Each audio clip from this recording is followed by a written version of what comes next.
Hi all welcome to my channel. ఈరోజు మా అత్తయ్య రెసిపీ పాలక్ పకోడీ. ఫస్ట్గా నీట్గా వాష్ చేసుకున్న సగం కట్ట పాలకూర తీసుకోవాలి. మాకైతే సగం కట్ట సరిపోయింది. క్వాంటిటీని బట్టి మెంబర్స్ని బట్టి ఇంకొద్దిగా యాడ్ చేసుకోవచ్చు.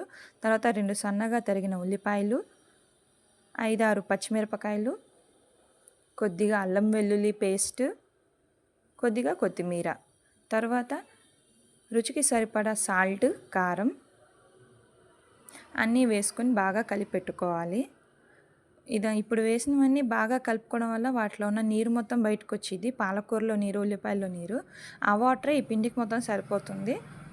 లేదు సరిపోలేదంటే ఇంకొద్దిగా యాడ్ చేసుకోవచ్చు. రన్నింగ్లోనే ఆయిల్ హీట్ చేసుకోవాలి.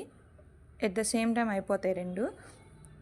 తర్వాత పిండి కొద్దిగా వేసుకొని బాగా కలుపుకోవాలి. ఇది చూడండి, అలా బాగా గట్టిగా కలిపితేనే వాటిలో ఉన్న నీరు మొత్తం బయటకు వచ్చి పిండికి సరిపోతుంది.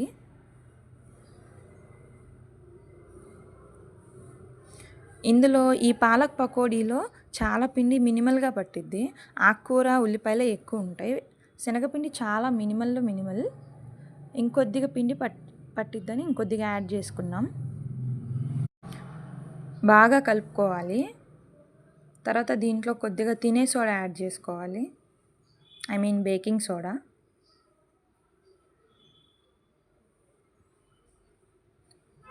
ఆ తర్వాత కన్సిస్టెన్సీని బట్టి ఈ టైంలో మీకు మెత్తటి పకోడీ కావాలంటే కొద్దిగా వాటర్ ఎక్కువ వేసుకోండి. గట్టి పకోడీ కావాలంటే కొద్దిగా గట్టిగా కలుపుకోండి.